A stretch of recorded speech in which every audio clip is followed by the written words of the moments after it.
아스닥, 우리나라엔 코스닥이 있다면 뉴스쇼에는 뉴스닥이 있습니다. 뉴스쇼 증권시장 뉴스닥. 오늘도 두 분 나오셨습니다. 세미래정책연구소 허성무 소장 어서 오십시오. 예, 반갑습니다. 반갑습니다. 바른정당의 이준석 노원병 당협위원장 어서 오세요. 네, 안녕하세요. 어서 오십시오.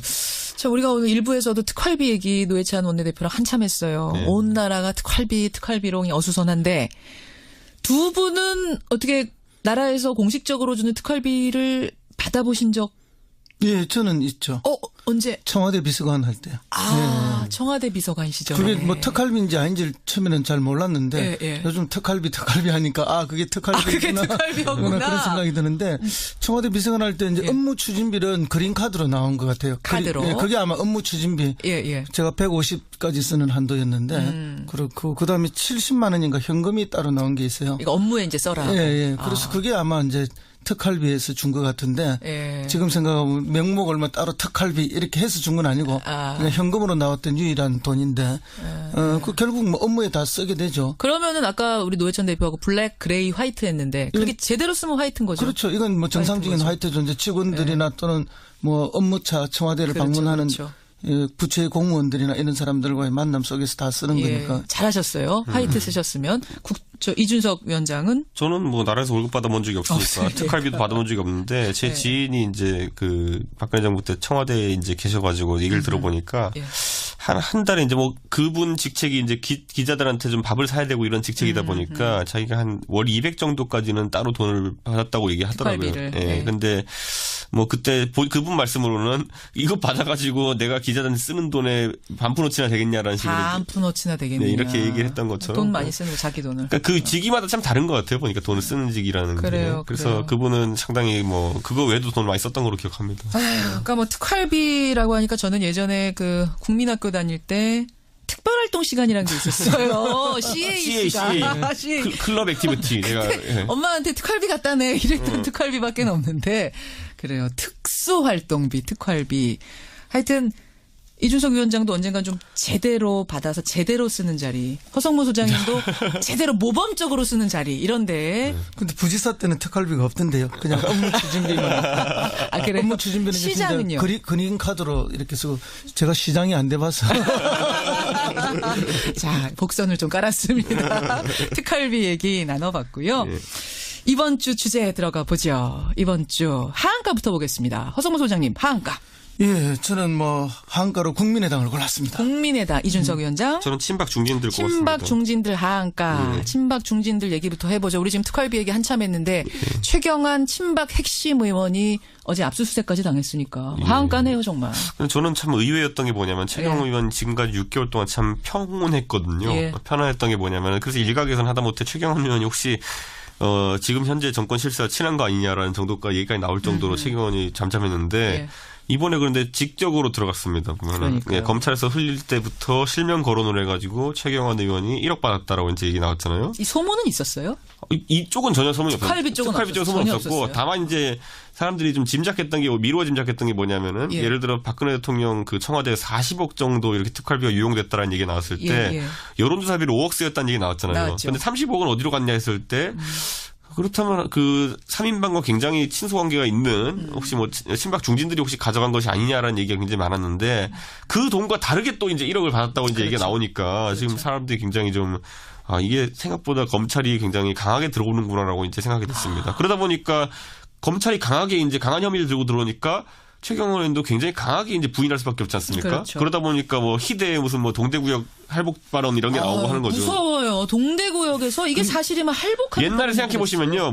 그 옛날에 저축은행 사건으로 박지원 대표가 돈 받았니 많이 이렇게 얘기할 때 그때 목포역에서 할복하겠다 그랬어요. 박지원 대표가. 그때도 할복이었어요. 근데 그때 결국 박지원 대표는 무죄를 받았거든요. 그러니까 사람들이 이번에 그 최경환 그 전 부총리 같은 경우에도 야 이게 할복이라 그러니까 할복하고 또 무죄인가 유죄인가 또 고민하게 되는 게 굉장히 단어가 셌어요. 어쨌든 보면 느낌상으로. 근데 어쨌든 이게 목포에서 할복하겠다, 뭐 동대구 얘기해서 할복하겠다. 하겠다 이런 표현은 예. 지역 감정에 호소하는 거라고 저는 봅니다. 지역 왜 감정 서울역에 사시면 되지 왜 꼭 가서 사셔야 아니 그렇게 또 얘기하시면은 서울에 사시는 자기 지역에 자기 근거 지역을 지금 끌고 들어오는 거 아닙니까? 그것은 자기 지역의 지지자들 유권자들한테 도와달라는 이야기고 그것은 일종의 지역 감정을 부추기는 한 요인도 되는 거기 그리고 때문에 할복 얘기 이런 거 하지 마세요. 할복도 듣기 안 좋지만 특정 지역을 거론하는 것은 더 듣기에 민망한 일이다. 저는 뭐 이렇게 지적 안 할 수가 없고요. 스스로 자살하는 이 사회 문제가 얼마나 큰데 할복 얘기 이런 거 일단 하면 안 되고 지역까지 호소하는 거는 이건 더 나쁜 거다. 네, 그렇죠. 그리고 이제 최경환 의원 같은 경우에는 어떻게 보면 유탄일 수도 있는데요.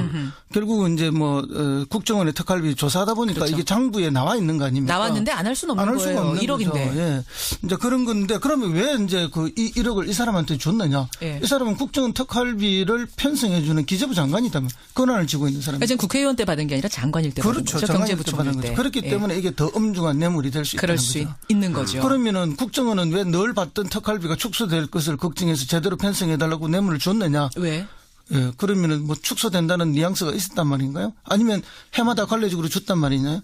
뭐 그 중에 하나 아니겠습니까? 그러겠네요. 어떤 경우라도 잘못된 거죠. 어떤 경우라 그렇다면 과연 최경환 의원뿐이겠는가? 이거거든요. 그러니까 제가 아까 말씀드렸듯이 지난번에 40억 얘기 나왔을 때 5억의 행선지는 그 여론조사 비용으로 이제 나왔지만은 예. 원래 40억의 행선지를 이게 조사하다 보면 30억도 알고 있는 거거든요. 근데 검찰이 지금 안 얘기하고 있는 거거든요. 지금 보면은. 그러니까 왜냐하면 수사를 위해서든지 어떤 목적으로 위해서든지 얘기 안 하고 있는 건데 어쨌든 그 3인방의 일관된 진술은 뭐냐면 그걸 박근혜 대통령이 알았었다라고 이제 얘기하는 건데 그 용처가 어디겠느냐. 박근혜 대통령의 재산은 증가된 게 하나도 없습니다. 그 임기 동안에. 맞아요. 월급만큼만 증가됐습니다. 근데 그럼 그 돈이 어쨌든 용처가 있을 텐데 그 용처가 무엇이냐에 대해 가지고 이제 검찰이 들고서 지금 아마 정치권에게 시그널을 보내고 있다 이렇게 봅니다. 정치권이 떨고 있는 거 맞죠? 그러니까 그 5억이라는 것도 여론조사 비용 쓰였다는 것도 알고 봤더니만은 진박들 여론조사 비용 쓰였다는 거 아닙니까? 예. 그럼 35억이 어디 쓰였을지는 상식적인 국민들이라면 약간은 짐작가는 데가 있습니다. 어디요? 예? 저는 말 못하겠습니다. 그런데 그렇기 때문에 그 부분에 대해 가지고 아마 검찰이 강하게 지금 이제 이렇게 표현하면 그렇지만은 찌를 것이다라는 생각이 듭니다. 저는. 찌를 것이다. 예. 하성모 소장님. 네, 필요가 뭐, 있을까요? 뭐 우리가 흔히 예측할 수 있는 한 2군데 정도 아니겠습니까? 예, 뭐 그런 정도라고 말씀드리고요. 예. 뭐 두 우리가 군데나 돼요? 저는 한 군데밖에 안 보는데. 한 군데는 어디? 한 군데는 지난주에 우리가 이야기하지 않았습니까? 정치인들에게 뭐 관리용으로 좀 들어갔을 거라는 거. 또 나머지 한 군데는 개인적 칩으로 착복됐을 가능성을 우리가 배제하기 어려운 집 거죠. 사고 생활비 쓰고. 그게 뭐 박근혜 대통령뿐만 아니라 국정원장들 본인들도 그랬을 가능성도 있고 예. 또 뭐 알 수 없는 또 다른 사람들도 그랬을 수 있다라고 예측이 됩니다. 자, 그럼 최경환 의원 이제 이렇게 되고 나면 그다음에 친박들 어떻게 되는 거예요? 그러니까 지금 이게 골치 아파진 게 뭐냐면요. 최경환, 그러니까 친박이었다 선언한 분들 중에서 지난주에 저희가 이제 일부 홍준표 대표 쪽으로 갈아탄 사람이 있다라고 이제 얘기했는데 제가 그 방송하고 난 다음에 지난주에 딱 굉장히 그분이 격앙된 목소리로 저한테 이제 그 반론을 하셨어요. 실명 얘기해도 돼요? 그때 저희가 실무는 윤상현 의원인데 그때 갈아탔다는 얘기 하셨잖아요. 예, 근데 그게 아니라 윤상현 의원이 저한테 이제 반론 전화를 하시면서 전화하셨어요? 예, 말씀하신 게 뭐냐면 이제 홍준표 대표에게 돌아선 게 아니라 저는 박근혜를 버린 적이 없다라고 이제 얘기하면서 이제 홍준표가 좀 좋아졌을 뿐이다라고 이제 얘기하셨거든요. 원래 줄타기는 외줄타기가 아니고 두줄타기, 남줄타기, 갈아타기예요. 다리가 두 개인데 세 줄타기는 어떻게 합니까? 뭐 이게. 알겠습니다. 그분의 이런 반론 전화 왔다는 것까지. 예, 저는 그 반론까지 정확히 전달하는데 윤상현 의원께서는 그게 박근혜 대통령을 버린 적이 없고. 친박 겸 친홍입니까 그러면? 친박 겸 친홍? 그렇다기보다 홍준표 대표를 좋아할 수밖에 없는 이유가 있다 그러시더라고요. 그래서 저는 뭐 믿고 이해합니다. 그거는 제가. 알겠습니다. 이런 계절을 배신의 계절이라 하죠. 또 전화 오겠어요. 또 전화 오겠어요. 배신이 아니라 두 분 다 좋아할 수 있다니까요. 사랑이 둘일 수도 있습니다. 국민의당을 하한가로 골라오신 허 소장님으로 가죠. 여기는 뭐 상황이 안 좋아요. 그렇죠. 오늘 뭐 끝장 토론을 한다고 그러는데 끝장 토론을 해서 이렇게 잘 봉합이 돼야 되는데 끝장 토론 결과 당이 끝장날 수도 있다 이런 생각이 들어서 오늘 한가로 골랐습니다. 끝장 날 수도 있다고 보세요. 그렇죠. 왜냐하면 안철수 대표가 가는 길하고 호남 중진들이 가는 길이 달라요. 호남 중진들은 여전히 호남선을 중요시하고 호남선을 타야 된다 생각하고 안철수 대표는 지금 느낌이 이제 호남선은 안 타겠다 하는 이런 느낌이 좀 있는 것 같아요. 나는 경부선으로 갈아타겠다. 그래서 그래서 이제 무슨 지적을 했는가 하면은 박지원 의원이 예. YS의 3당 통합을 되풀이하는 게 아니냐 뭐 이런 지적을 하지 않았습니까? 그런데 제가 보기에는 뭐 한순간에 이렇게 통합을 하는 건 아니고 단계별 3당 통합을 꿈꾸고 있는 것은 아닌가. 어떻게 단계? 1단계는 바른정당과 통합을 하면서 호남 중진들을 떼내는 거죠. 떼내요. 사실은 어찌 보면 호남 중진들이 안철수를 비난하면서 나갈 구실을 찾는 것 같기도 하지만 안철수 대표 입장에서는 또 떼내기 위한. 하긴 어제요. 이현주 의원이 저랑 인터뷰하면서 마지막에 한 줄 걸친 것이 뭐냐면 함께하고 싶지만 그리고 그분들 안 가실 거라고 믿지만 정 가셔야 한다면 보내드릴 수밖에. 네, 그런 말을 했습니까? 결국은 서로가 헤어질 명분을 좀 찾고 있는 것이 아닌가. 뭐 이별을 앞두고 서로가 이제 서로가 버림받은 것 같은 그런. 자, 그럼 첫 단계는 바른정당, 그 다음엔요? 예, 그리고 나면 이거는 이제 지방선거를 앞두고 지금 하는 거고요. 지방선거가 끝나고 총선을 앞두고 나면은 역시 이제 존재를 지금 중도에서 뭐 개혁 보수의 연대 통합으로 지금 가고 있지 않습니까? 그럼 나중에는 어떻게 되겠습니까? 다시 보수 쪽을 강화하면서 자유한국당과의 어떤 명분들을 찾아서 총선을 앞두고 나면 대통합을 시도할 가능성이 있다는 거죠. 어제 제가 그 질문도 했거든요. 자유한국당과도 그러면은 저 노선이 맞으면 손잡을 수 있습니까? 그랬더니? 노선은 나중에 가서 맞추죠. 거기서 맞는 분이 있다면 그분들은 함께 하실 수 있다란 말씀. 제가 볼 때는 이제 총선 왜냐하면 안철수 대표는 대선을 바라보고 있기 때문에 바라보는 지향점이 달라요. 이제 지금 어쨌든 호남을 기반으로 해서 뭐 더불어민주당이나 국민의당을 중심으로 하는 호남의 대표가 되는 대선 주자가 자기가 될 것인가 힘들다고 보는 거죠 이미.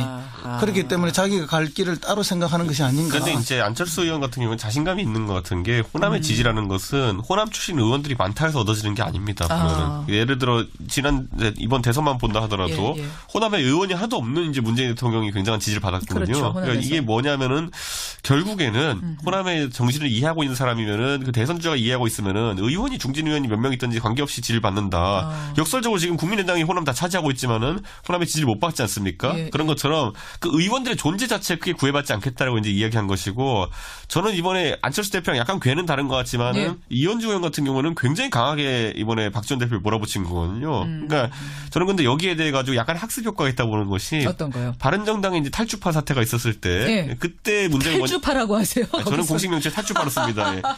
탈당했을 때. 탈주파가 있었을 때 그때 항상 문제가 뭐냐면 유승민 대표도 그 20석이라는 심리적인 저항선 때문에 계속 이제 행보가 이제 엇갈리다 보니까 결국에는 김무성 대표가 정해놓은 그 시간표에 따라 가지고 당한 꼴이 됐거든요, 결국에는. 그러다 보니까 이번에 박지원 대표가 하는 일종의 제 생각에 훨씬 더 김무성 대표 약한 협박이지만은 이것에 대해서 예를 들어 이현주 대표를 위시한 예를 들어 그런 분들 같은 경우에는 좀 강하게 나가야겠다라고 했기 때문에 나갈 테면 나가라라는 취지의 발언이 나와서 어제 당장 제가 들은 이제 정보로는 뭐냐면 국민의당에서 이제 원내위원장들이랑 일부가 모여가지고 반 안철수 같은 모습으로 기자회견 같은 거 하려고 그랬는데 그게 무산되었다 그러더라고요. 그 나갈 테면 나가라 발언 때문에? 그러니까 의외로 이제 강하게 발언이 나오니까 왜냐하면 보통 나갈 테면 나가라는데 이게 지금 국민의당도 오묘한 게 뭐냐면은 27석에다가 13석의 비례가 있는 거거든요. 그러니까 지역구 27석인데 맞아요. 자기들이 나간다는 게 사실 실제로 말이 안 되는 게 뭐냐면 나가서 20석 안 만들면은 그것도 교섭단체 안 되거든요, 보면은. 근데 이제 비례는 나가는 순간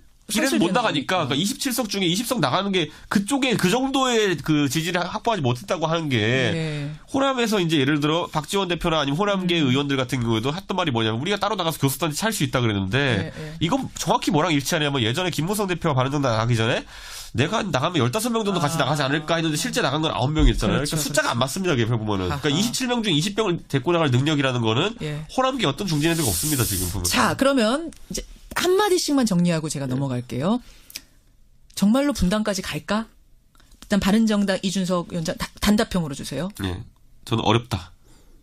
분당 안 간다?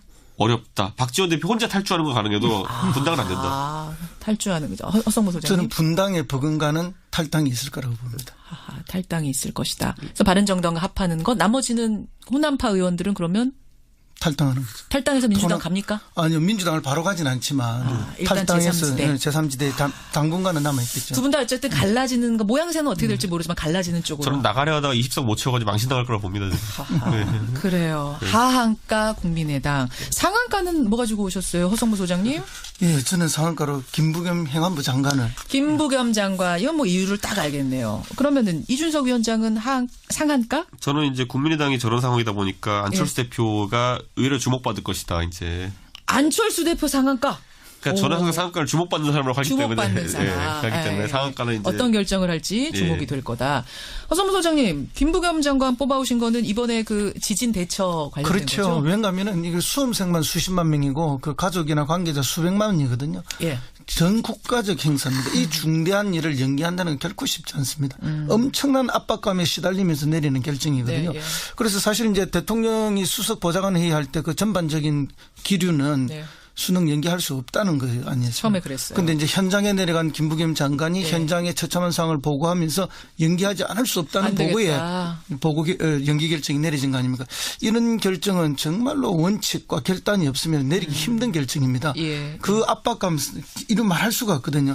그런데 이제 이 결단이 잘못되었을 때, 이 결정이 잘못되었을 때 그 후폭풍 어마어마하잖아요. 사실은 그 비난을 본인이 다 감수해야 된다는 걸 알면서 만약 잘못됐을 경우. 네, 그렇기 때문에 대체로 이제 주어진 대로 갚버리고 그렇죠. 그 소수는 아픔은 어쩔 수 없이 희생되는 그런 구조로 가는 게 지금까지 대체로 관례였습니다. 그 웬만하면 본인이 결정하려고 하지 않잖아요. 그렇죠. 최종 결정은 미루고 다 그렇게 하죠. 그런데 이번에는 어떤 거는 결단을 내려줬고 포항 지역에 전국적으로 보면 소수지만 그 사람들의 아픔을 국가적으로 같이 공유할 수 있게 했다. 그런 차원에서 정말 훌륭한 결정이었다. 이렇게 보고요.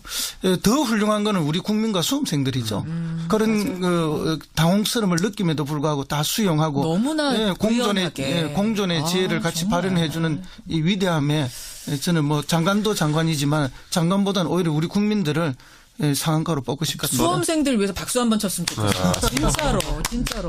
힘내시라고. 힘내라는 응원도 되지만 정말 의연하게. 사실은 미룬다고 다 좋은 거 아니잖아요. 특히 공부 잘하는 학생들은 굉장히 손해일 수도 있지만 너무나 의연하게 받아들인 우리 수험생들. 아, 대단해요. 저는 제가 이번에 김부겸 장관 보면서 이제 느꼈던 게 뭐냐면은 저도 이제 보수 정당이 있기 때문에 TK 정서를 어느 정도 이해하고 있는데 TK에 있는 사람들의 정서는 뭐냐면은 우리가 5명의 대통령을 만들어도 TK가 변한 게 없다라는 인식을 약간 갖고 있어요. 그게 뭐냐면 결국엔 우리가 열심히 몰아가지고 당선시켜놔도 결국에는 TK에 뭐 안 해주더라라는 느낌을 갖고 있거든요. 사는 거 달라진 게 없다. 근데 예를 들어 김부겸 의원이나 아니면 이번에 유승민 의원도 같이 찾아갔지만은 그 소수자들이거든요. TK에서는. 그 TK 출신임에도 불구하고 소수자가 될 수밖에 없는 그렇죠. 아이오닉한 위치에 있는 분들인데 마이너죠.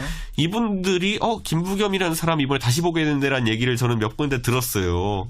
그게 뭐냐면은 확실히 TK 출신인데 고향에 대해서 뭔가 하려고 하는 사람은 다르다라는 느낌을 줬는데 저는 이게 굉장히 김부겸 그 장관에게 큰 자산이 될 것이다라는 느낌이 들었던 게 뭐냐면은 유승민 의원도 특별 재난 지역 이제 선포를 얘기했고 김부겸 장관 같은 경우도 그게 꼭 필요하다는 이제 얘기했는데 정작 이제 그 지역에 이제 다수당이라고 할 수 있는 자유한국당 사람들은 가가지고 뭐 굉장히 애매한 얘기들을 했거든요 보면은. 아 류호혜 최고위원만 해도 이게 지금 포항 지진은 하늘이 문재인 정부에게 주는 경고다라는 얘기했다가 그렇게 정치에 이제 이용하려고 한 사람들과 대비돼가지고 다른 TK 출신 정치인들은 지금까지 소수자였던 사람들, 민주당과 바른정당이 있기 때문에 소수자였던 사람들이 이번에 상대적으로 부각이 되지 않았다는 생각이 하게 되고 저는 이게 내년에 이제 지방선거 때도 아이템으로 등장할 거라 느낀 게 뭐냐면은.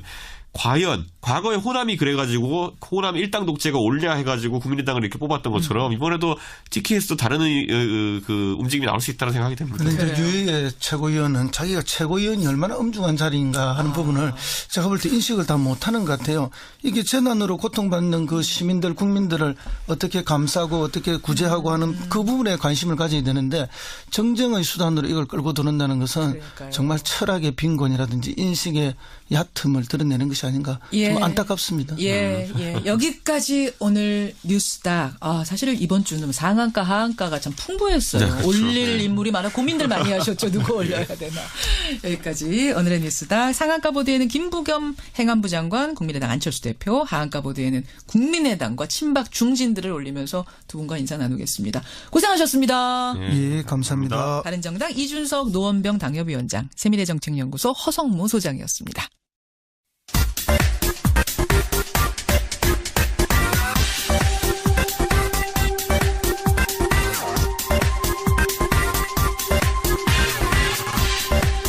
미국에는 나스닥, 우리나라엔 코스닥이 있다면 뉴스쇼에는 뉴스닥이 있습니다. 뉴스쇼 증권시장 뉴스닥. 오늘도 두 분 나오셨습니다. 세미래정책연구소 허성무 소장 어서 오십시오. 예, 반갑습니다. 반갑습니다. 바른정당의 이준석 노원병 당협위원장 어서 오세요. 네, 안녕하세요. 어서 오십시오. 자, 우리가 오늘 1부에서도 특활비 얘기 노회찬 원내대표랑 한참 했어요. 온 나라가 특활비롱이 어수선한데 두 분은 어떻게 나라에서 공식적으로 주는 특활비를 받아보신 적 예, 저는 있죠. 언제? 청와대 비서관 할 때. 예. 청와대 비서관 시절에. 그게 뭐 특활비인지 아닌지 처음에는 잘 몰랐는데 요즘 특활비 하니까 그게 특활비구나. 그게 특활비였구나. 그런 생각이 드는데 청와대 비서관 할 때 이제 업무 추진비는 그린카드로 나온 것 같아요. 카드로. 그게 아마 업무 추진비. 제가 150까지 쓰는 한도였는데 그렇고 그다음에 70만 원인가 현금이 따로 나온 게 있어요. 이거 업무에 이제 써라. 예. 그래서 그게 아마 이제 특활비에서 준 것 같은데 지금 생각하면 명목 얼마 따로 특활비 이렇게 해서 준 건 아니고 그냥 현금으로 나왔던 유일한 돈인데 그 결국 뭐 업무에 다 쓰게 되죠. 그러면은 아까 우리 노회찬 대표하고 블랙, 그레이, 화이트 했는데 그렇게 제대로 쓰면 화이트인 거죠. 그렇죠. 이건 뭐 정상. 지금 국회의원 때 받은 게 아니라 장관일 때 받은 거죠. 경제부총리 때. 그렇기 때문에 이게 더 엄중한 뇌물이 될 수 있다는 그럴 거죠. 수 있는 거죠. 그러면은 국정원은 왜 늘 받던 특활비가 축소될 것을 걱정해서 제대로 편성해달라고 뇌물을 줬느냐? 왜? 예, 그러면은 뭐 축소된다는 뉘앙스가 있었단 말인가요? 아니면 해마다 관례적으로 줬단 말이냐? 뭐 그 중에 하나 아니겠습니까? 그러겠네요. 어떤 경우라도 잘못된 거죠. 어떤 경우라도 그렇다면 과연 최경환 의원뿐이겠는가? 이거거든요. 그러니까 제가 아까 말씀드렸듯이 지난번에 40억 얘기 나왔을 때 5억의 행선지는 그 여론조사 비용으로 이제 나왔지만은. 원래 40억의 행선지를 이게 조사하다 보면 30억도 알고 있는 거거든요. 근데 검찰이 지금 안 얘기하고 있는 거거든요. 지금 보면은. 그러니까 왜냐하면 수사를 위해서든지 어떤 목적으로 위해서는 얘기 안 하고 있는 건데 어쨌든 그 3인방의 일관된 지수는 뭐냐면 그걸 박근혜 대통령이 알았었다라고 이제 얘기하는 건데 그 용처가 어디겠느냐. 박근혜 대통령의 재산은 증가된 게 하나도 없습니다. 그 임기 동안에. 맞아요. 월급만큼만 증가됐습니다. 근데 그럼 그 돈이 어쨌든 용처가 있을 텐데 그 용처가 무엇이냐에 대해 가지고 저는 이제 검찰이 들고서 지금 아마 정치권에게 시그널을 보내고 있다 이렇게 봅니다. 정치권이 떨고 있는 거 맞죠? 그러니까 그 5억이라는 것도 여론조사 비용 쓰였다는 것도 알고 봤더니만은 진박들 여론조사 비용 쓰였다는 거 아닙니까? 그럼 35억이 어디 쓰였을지는 상식적인 국민들이라면 약간은 짐작가는 데가 있습니다. 어디요? 예?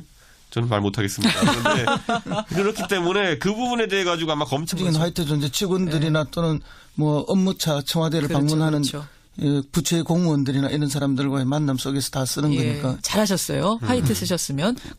이준석 위원장은? 저는 뭐 나라에서 월급 받아본 적이 없으니까 특활비도 받아본 적이 없는데 제 지인이 이제 그 박근혜 정부 때 청와대에 이제 계셔가지고 얘기를 들어보니까 한 달에 이제 뭐 그분 직책이 이제 기자들한테 좀 밥을 사야 되고 이런 직책이다 보니까 자기가 한 월 200 정도까지는 따로 돈을 받았다고 얘기하더라고요. 예. 근데 뭐 그때 그분 말씀으로는 이거 받아가지고 내가 기자들한테 쓰는 돈에 반푼어치나 되겠냐라는 식으로. 반푼어치나 되겠냐. 네, 이렇게 얘기를 했던 것처럼. 돈 많이 쓰는 거 자기 돈을. 그러니까 그 직위마다 참 다른 것 같아요. 보니까 돈을 쓰는 직이라는 게. 그래요. 그래서 그분은 상당히 뭐 그거 외에도 돈을 많이 썼던 걸로 기억합니다. 그러니까 뭐 특활비라고 하니까 저는 예전에 그 국민학교 다닐 때 특별활동 시간이라는 게 있었어요. CA. 클럽 액티비티. 내가 엄마한테 특활비 갖다 내 이랬던 특활비밖에 없는데 그래요. 특수활동비, 특활비. 하여튼 이준석 위원장도 언젠간 좀 제대로 받아서 제대로 쓰는 자리. 허성무 소장님도 제대로 모범적으로 쓰는 자리. 이런데. 근데 부지사 때는 특활비가 없던데요. 그냥 업무 추진비만. 그래요? 업무 추진비는 시장은요? 그린 카드로 이렇게 쓰고 제가 시장이 안 돼봐서. 자, 복선을 좀 깔았습니다. 특활비 얘기. 할복 발언 이런 게 나오고 하는 거죠. 무서워요. 동대구역에서 이게 사실이면 할복하는 옛날에 생각해 보시면요. 그 옛날에 저축은행 사건으로 박지원 대표가 돈 받았니 많이 이렇게 얘기할 때 그때 목포역에서 할복하겠다 그랬어요. 박지원 대표가. 그때도 할복이었어요. 근데 그때 결국 박지원 대표는 무죄를 받았거든요. 그러니까 사람들이 이번에 그 최경환 그 전 부총리 같은 경우에도 야 이게 할복이라고 그러니까 할복하고 또 무죄인가 유죄인가 또 고민하게 되는 게 굉장히 단어가 셌어요. 어쨌든 보면 느낌상으로. 그런데 어쨌든 이게 목포에서 할복하겠다, 뭐 동대구역에서 할복하겠다 이런 표현은 지역 감정에 호소하는 거라고 저는 봅니다. 지역 감정. 왜 서울역에 사시면 되지 왜 꼭 가서 하시는지. 아니 그걸 그렇게 또 얘기하시면은 서울에 사시는 자기 지역에 자기 근거 지역을 지금 끌고 들어오는 거 아닙니까? 그것은 자기 지역의 지지자들 유권자들한테 도와달라는 이야기고 그것은 일종의 지역 감정을 부추기는 한 요인도 되는 거기 때문에. 그리고 할복 얘기 이런 거 하지 마세요. 할복도 듣기 안 좋지만 특정 지역을 거론하는 것은 더 듣기에 민망한 일이다. 저는 뭐 이렇게 지적 안 할 수가 없고요. 스스로 자살하는 이 사회 문제가 얼마나 큰데 할복 얘기 이런 거 일단 하면 안 되고 지역까지 호소하는 거는 이건 더 나쁜 거다. 네, 그렇죠. 그리고 이제 최경환 의원 같은 경우에는 어떻게 보면 유탄일 수도 있는데요. 결국은 이제 뭐 국정원의 특활비 조사하다 보니까 이게 장부에 나와 있는 거 아닙니까? 나왔는데 안 할 수는 없는 거예요. 1억인데. 이제 그런 건데 그러면 왜 이제 그 1억을 이 사람한테 줬느냐. 예. 이 사람은 국정원 특활비를 편성해주는 기재부 장관이다면 권한을 쥐고 있는 사람. 나눠봤고요. 예. 이번 주 주제에 들어가 보죠. 이번 주 하한가부터 보겠습니다. 허성모 소장님, 하한가. 예, 저는 뭐 하한가로 국민의당을 골랐습니다. 국민의당 이준석 위원장. 저는 친박 중진들 꼽았습니다. 친박 중진들 하한가. 예. 친박 중진들 얘기부터 해보죠. 우리 지금 특활비 얘기 한참 했는데 최경환 친박 핵심 의원이 어제 압수수색까지 당했으니까 하한가네요 정말. 저는 참 의외였던 게 뭐냐면 최경환 의원 지금까지 6개월 동안 참 평온했거든요. 예. 편안했던 게 뭐냐면 그래서 일각에서는 하다못해 최경환 의원이 혹시 지금 현재 정권 실세와 친한 거 아니냐라는 정도까지 얘기까지 나올 정도로 최경환이 잠잠했는데 예. 이번에 그런데 직접으로 들어갔습니다. 보면은 예, 검찰에서 흘릴 때부터 실명 거론을 해가지고 최경환 의원이 1억 받았다라고 이제 얘기 나왔잖아요. 이 소문은 있었어요? 이쪽은 전혀 소문이 없었어요. 특활비 쪽은 소문이 없었고 없었어요. 다만 이제 사람들이 좀 짐작했던 게 미루어 짐작했던 게 뭐냐면은 예. 예를 들어 박근혜 대통령 그 청와대에 40억 정도 이렇게 특활비가 유용됐다라는 얘기가 나왔을 때 예. 여론조사비로 5억 쓰였다는 얘기 나왔잖아요. 나왔죠. 근데 30억은 어디로 갔냐 했을 때 그렇다면 그 3인방과 굉장히 친소 관계가 있는 혹시 뭐 친박 중진들이 혹시 가져간 것이 아니냐라는 얘기가 굉장히 많았는데 그 돈과 다르게 또 이제 1억을 받았다고 이제 얘기가 나오니까 지금 사람들이 굉장히 좀 이게 생각보다 검찰이 굉장히 강하게 들어오는구나라고 이제 생각이 됐습니다. 그러다 보니까 검찰이 강하게 이제 강한 혐의를 들고 들어오니까 최경환 의원도 굉장히 강하게 이제 부인할 수밖에 없지 않습니까? 그렇죠. 그러다 보니까 뭐 희대의 무슨 뭐 동대구역